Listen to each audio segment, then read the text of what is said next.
दोस्तों, दिल्ली का एक ड्राइवर 24 परकरा बंगाल पहुंचता है। वहां जाकर के उसका ट्रक खराब हो जाता है। शाम का टाइम था, रात होने लगी थी। ट्रक ड्राइवर बड़ा परेशान था कि अब क्या करे। इधर उधर जब नज़र वो दौड़ाता है तो उसकी नज़र एक घर पर पड़ती है। जब उस घर का कुंडा खटखड़ाता है तो उस घर से एक लड़की निकलकर बाहर आती, जिसका नाम था रेशमा। जाने वो घर एक लड़की का था। लड़की पूछती है कि आपको क्या परेशानी है, आपको क्या हुआ। तो वो आदमी कहता है कि अब मैं एक ट्रक ड्राइवर हूँ, मुझे ट्रक ख़राब हो गया, मुझे प्यास लगी है, मुझे भूख भी लगी है, इसीलिए मैंने तो आपका दरवाज़ा खटखटाया। वो लड़की अंदर जाती है और अंदर से पानी भर करके ले आती है, उसको पिलाती है। और वो कहती है कि ये आपको यहाँ पर पानी तो मिल सकता है, इसके अलावा और कुछ भी नहीं मिल पाएगा। बेलहाल वो पानी पी करके अपने ट्रक में आता है और फिर सोचते सोचते सो जाता है। सुबह होते अपने ट्रक को ठीक कराता है और फिर वहाँ से चला जाता है। बात आई गई हो जाती है। जब दूसरा नंबर उसका फिर वेस्ट बंगाल वहीं का लगता है तो उस लड़की की उसे याद आ जाती है और फिर वो जाता है, उस घर का दरवाज़ा खड़खड़ाता है और लड़की आती है। अब उसके लिए कुछ तोहफा लेकर के गया था, कुछ खाने पीने की चीज़ें लेकर गया था। इसी तरह से जब भी वो बंगाल जाता उस लड़की को नहीं भूलता था और कुछ न कुछ उस लड़की को देकर आता था। चंद मुलाकातों में, कुछ ही मुलाकातों में वो उस लड़की से अच्छी तरह से घुल मिल जाता है। फिर जब वो उससे अच्छी तरह से घुल मिल गया, दोनों एक दूसरे को जान गए, तो फिर उस लड़की ने अपने घर के हालात उस ट्रक ड्राइवर को बताया कि हम बहुत ही गरीब हैं, कभी कभी हमारे घर में बहुत लफड़े हो जाते, हमें भूखा सोना पड़ता है फिर पानी पी करके, इतनी ज़्यादा गरीबी है हमारे पास, समझ में नहीं आता कि हम क्या करें। दिन इसी तरह से गुजर रहे हैं और इस ज़िंदगी को हम काट रहे हैं। जब इस लड़की के वो बात ट्रक ड्राइवर सुनता है तो कहता है कि मेरे मन में तुम्हारे लिए एक विचार आ रहा है, मैं तुम्हारी कुछ हेल्प करना चाहता हूँ। वो बोलती है कि क्या हेल्प करना चाहते हो? कि मैं तुम्हें दिल्ली ले जा करके तुम्हारी नौकरी लगवा दूँ, उससे तुम पैसे कमाओगी तो फिर 4 पैसे अपने घर को भी भेजोगी, तुम्हारे घर के हालात सुधर जाएंगे। लड़की क्योंकि उससे खूब घुल मिल गई थी, अच्छी तरह से जान गई थी। जब वो जाता था तो लड़की के लिए कुछ न कुछ खाने के लिए उसके घर वालों के ले जाता था, इसलिए उस पर आंखें बंद कर कर विश्वास करने लगी थी। दोस्तों, लेकिन मैं पूछता हूँ, क्या इतना भरोसा किसी अजनबी पर करना चाहिए? लेकिन वो ट्रक ड्राइवर उस गरीब की, उस मासूम लाचार लड़की की, उस लड़की की जो मासूमियत से, उसको हालात से कैसे खेलता है और दोस्तों लेकर बेच देता है एक वैसे बाजार में। उसके बाद में उस लड़की की ज़िंदगी में ऐसे उतार चढ़ाव आते हैं, बस उसका भरोसा करना उस पर, ट्रक ड्राइवर पर, सबसे बड़ी गलती हो जाती है, जो उसे ऐसे दलदल में ले जाकर चली गई थी जहां से निकलना बड़ा ही मुश्किल होता है। उसके बाद की जो रेशमा की ज़िंदगी में एक मनीष नाम का लड़का आता है। मनीष नाम का लड़का फिर उसको वहाँ से कितनी परेशानियों से निकालता है, फिर शादी करता है, फिर मनीष के घर वाले उसको अपने घर से निकाल देते हैं। दोस्तों, इस कहानी में अगर सुन करके आपने सुना तो आपके आंखों में आंसू ना आ गए तो फिर हमारी कहानी कहना ही क्या है। मैं दोस्तों आपको ज़्यादा टाइम नहीं लूँगा, बस आपसे रिक्वेस्ट है कि अभी तक आपने हमारा चैनल सब्सक्राइब नहीं किया, चैनल को सब्सक्राइब कर दीजिएगा और वीडियो को लाइक कर दीजिएगा। मैं हूँ चंदन भाई, चलिए आप कहानी आपको पूरी सुनाता हूँ। तो दोस्तों, जब उस ट्रक ड्राइवर का वहाँ पर आना जाना हुआ, उस लड़की ने अपने हालात बताए। अब वो उसको दिल्ली लाने का आश्वासन देता है कि मैं तुम्हारी नौकरी लगवा दूंगा, और वहाँ से उस लड़की को ले भी आता है। बिना कुछ सोचे समझे, बिना अपने माँ बाप को बताए उस लड़की ने सोचा, क्योंकि घर की बड़ी थी, घर के लिए उसके अंदर दर्द था कि इस घर को कैसे चलाया जाए। बात भी ऐसी हालत की थी कि अब वो ज़्यादातर मेहनत मजदूरी कर कर जितना उसे बंद पड़ता था उसके पिता से वो कमाता था, लेकिन उसकी कमाई में घर का खर्च नहीं चल रहा था। रेशमा घर की बड़ी थी, इस वजह से उसकी ज़्यादा फिक्र कर रही थी और उसने बिना कुछ सोचे समझे, बिना अपने माँ बाप से बताए, आंखें बंद करके उस ट्रक ड्राइवर पर विश्वास कर लेता है और उसके साथ दिल्ली के लिए चल पड़ती है। जब ये उसका सफ़र शुरू होता है तो ये सफ़र उसका आबादी का नहीं था, उसका बर्बादी का था। सबसे बड़ा भरोसा उसने किया था उस ट्रक ड्राइवर पर, क्योंकि उसके भरोसे पर चकनाचूर कर देता है। जब दिल्ली लेकर आता है ट्रक ड्राइवर, तो वैसे बाजार में रेड लाइट एरिया में जीबी रोड पर उसे बेच देता है। कुछ पैसों की खातिर उसने एक भोली भाली सीधी सादी गरीब लड़की का भरोसा तोड़ दिया था और उसको बेच करके वो वहां से चला जाता है। अब रेशमा के ऊपर टूटता है दुखों का पहाड़, जब उसको पता चला कि ये कोई फैक्ट्री नहीं है, ये तो बल्कि जिस्म फरोशी का अड्डा है, जहां पर लड़कियां अपनी देख रेख करके पैसे कमाती हैं। और वो पैसा भी उनकी जेब में नहीं आता, बल्कि जो कोठे की मालकिन होती हैं उनकी जेब में आता है। उन लड़कियों को तो पूरे दिन और रात में मशीन की तरह, कोल्हू की बैल की तरह पिलना पड़ता है, लोगों की ख्वाहिश के अनुसार पूरा करना पड़ता है। कोई शराबी हो, कोई जुआरी हो, काला हो, गोरा हो, लिंगड़ा हो, लूला हो, कैसा भी हो, चाहे वो कैसा भी हो, किसी न कोई किसी भी रंग का हो, किसी ढंग का हो, कैसा भी मजहब पद को, जब वो वहाँ आ जाए तो उस ग्राहक को खुश करना वैश्या का काम होता है। मनमानी तरीके से जिस तरह भी वो चाहे वो उसको खुश करना वैश्या का काम होता है।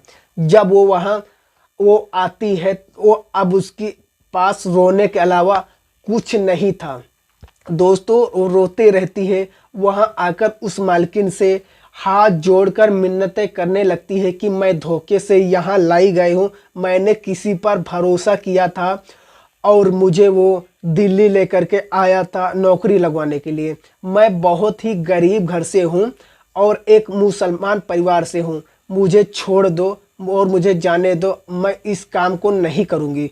लेकिन वो कोठे की मालकिन कहती है कि कैसे नहीं करेगी तू, बहुत मोटी रकम दी है मैंने तेरे लिए, और तेरी चमड़ी से जब तक वो रकम और उसका मुनाफा जो असूल नहीं कर लेती, तब तक मैं तुझे कैसे जाने दूंगी। और याद रखना, यहाँ आने के तो बहुत रास्ते हैं, लेकिन वापस जाने का कोई रास्ता नहीं है। दोस्तों, रेशमा रोने के बाद जब दिल हल्का हो गया, उसने देख लिया कि यहाँ से जाना आसान नहीं है किसी भी तरह से। अब वो हालात के से समझौता कर लेती है, अपने किस्मत को कोसने लगती है कि शायद यही उसकी किस्मत में था, जब वो अनजान आदमी पर भरोसा कर कर उसके साथ चली गई। और फिर समझौता कर लेती है और उस कोठे से अब हर दिन हर रात उसके पास एक नया इंसान आता और उसको लूटता कसोटता और फिर चला जाता। कुछ दिन जीबी रोड पर रहने के बाद वो लड़की पहुंच जाती है मेरठ के वैश्या बाजार में, जिसको कबाड़ी बाजार भी कहा जाता है। वो एक वैश्या बाजार है और बहुत ही बड़ा बाजार था, जहां पर धवल्ले के साथ औरतों का जिस्म का सौदा होता है, जहां पर कोई भी प्यासा जाए तो वो अपनी प्यास बुझाकर वापस आ जाता है, बस शर्त के उसके जेब में पैसा होना चाहिए। जब वो मेरठ पहुंचती है तो अब वही काम उसको मेरठ में करना पड़ रहा था। इसी तरह से मेरठ के कबाड़ी बाजार में रहते हुए उसको लगभग 2 साल का समय बीत चुका था। एक दिन उस कोठे के पास, जिस कोठे में मतलब रेशमा रहा करती थी, मनीष नाम का लड़का और उसका दोस्त गुजर रहे थे। उसका दोस्त मनीष से कहता है कि यार, लोग यहाँ कोठों पर जाते हैं, हम भी जा करके एक बार ट्राई करते हैं थोड़ी देर के लिए। मनीष मना करता है, लेकिन नहीं यार, ये हमारा काम नहीं है। लेकिन उसका दोस्त जो था वो शायद पहले भी आ चुका था, इसलिए वो उसको ज़बरदस्ती ले जाता है और वहाँ जा कर के अपनी अपनी पसंद की 2 लड़कियों को चुन लेता है। जो उसका दोस्त था वो किसी दूसरे लड़की के साथ अंदर चला जाता है, जो मनीष था वो रेशमा के साथ अंदर चला जाता है। जब वो रेशमा को देखता है, उसकी मासूमियत को देखता है, तो वो उसके साथ कुछ नहीं करता है और बस उससे बातें करता है। कुछ देर बातें करने के बाद वो उसे ऐसा मायूस हुआ था, वो उसे इतना खुश हुआ था कि उसने रेशमा से पूछना चाहा कि तुम कहाँ के रहने वाली। रेशमा ने अपना नाम बताया और अपने जगह का नाम भी, पूरा एड्रेस बताया कि मैं वेस्ट बंगाल की रहने वाली हूँ। उसके बाद में वो उससे बातें करने के बाद में मनीष को ऐसा लगा कि जैसे वो उसको बड़े दिनों से जानता हो, बड़े दिनों से पहचानता हो। बेलहाल दोनों दोस्त वापस आते हैं और फिर मनीष का दोस्त मनोज से पूछता है कि तूने अंदर जाके वहाँ क्या किया, कैसे किया, अपनी बात बता।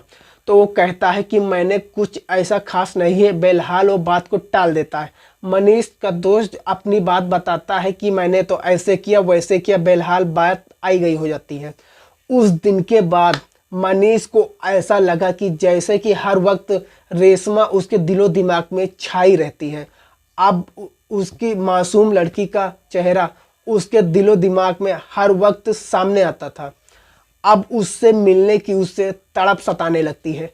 तो वो अपने दोस्त से कहता है कि यार चल कोठे पे चलते हैं। उसका दोस्त कहते हैं हाँ यार, उस दिन तो बहुत मना कर रहा था, आज क्या एक दिन जाने के बाद में अब तेरा रोज ही मन करने लगा कि नहीं यार जरा मुझे मन कर रहा, चलो यार।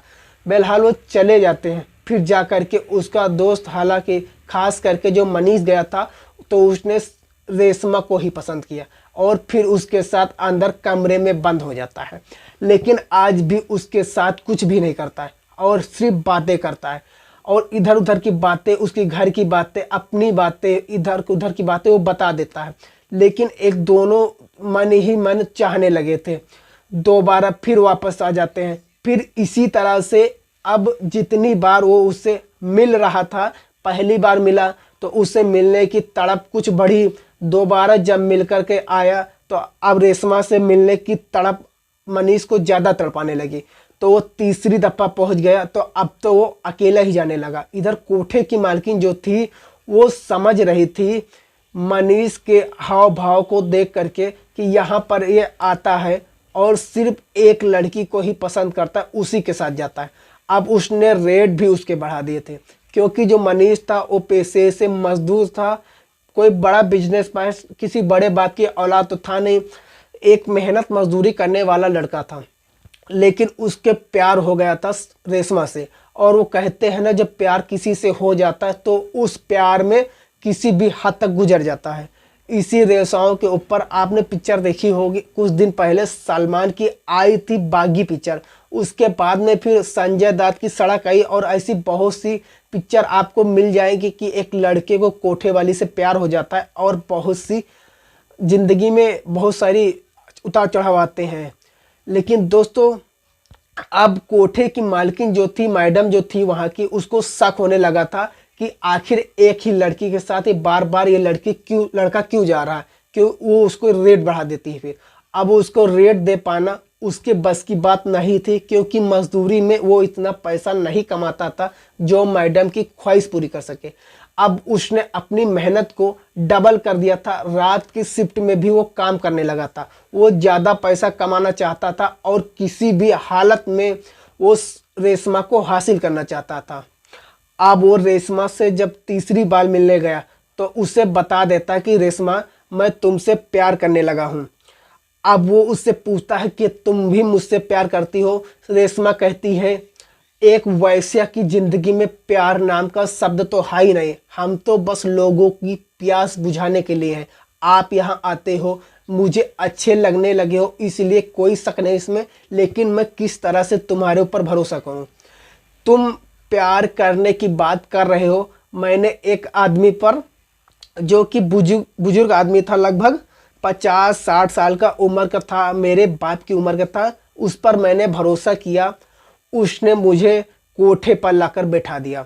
पहले दिल्ली रही, लोगों ने मुझे वहाँ नोचा कसोटा और यहाँ जो भी आता है सिर्फ इज्जत का लुटेरा आता है, इज्जत को ढांकने वाला नहीं आता। ये वैसे बाजार है, यहाँ पर कोठे हैं, यहाँ पर खुले आम इज्जत नीलाम होती है।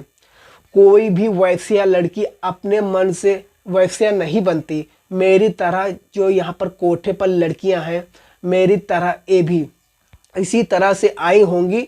मैं आज भी चाहती हूँ कि इस दलदल से बाहर निकलूँ, खुले आसमान में श्वास करूँ, लेकिन मेरी ऐसी किस्मत नहीं है। यहाँ के जो कार्यकर्ता हैं, यहाँ के जो गुंडे हैं, उनकी नज़रें इतनी तेज होती हैं कि अगर कहीं किसी को तुम्हारे ऊपर शक हो गया कि तुम यहाँ पर मुझसे प्यार करने लगे हो, तो फिर ना तो तुम्हारी खैर होगी और न ही मेरी खैर होगी। तो इसलिए इन सब बातों को भूल जाओ और तुम अपना काम करो जो करने आए हो और चले जाओ। मनीष कहता है कि अगर मैं तुमसे खेलने आता, तुम्हारी इज्जत लूटने आता या अपनी हवस बुझाने आता तो पहले ही दिन ही न कर लेता जो मैं करना चाहता था। मैंने तुम्हें देखकर तुमसे अपनी प्यास बुझाने के लिए दोबारा नहीं मिलने आया। तुमसे प्यार हो गया मुझे, सच्चा प्यार, और मैं तुम्हें यहाँ से निकालना चाहता हूँ। और बस शर्त ये है कि यहाँ से निकलने के लिए तुम्हें भी हिम्मत करनी पड़ेगी। तो फिर रेशमा कहती कि ऐसा मुमकिन है तो मैं यहाँ से निकलने के तैयार हूँ, और तुम जैसा कहोगे यहाँ निकलने के बाद मैं वैसा करूँगी। ज़िंदगी भर तुम्हारी गुलामी करूँगी। एक बार मुझे तुम यहाँ से निकाल दो। यहाँ की ज़िंदगी मैं शुरू से ही नहीं चाहती थी। मजबूरी में मैं यहाँ से 3 साल हो चुके हैं मुझे। बहरहाल उसके बाद मनीष वापस आता है। अब वो किसी ऐसे व्यक्ति की में तलाश में था जो कि वहाँ से रेशमा को निकाल सके।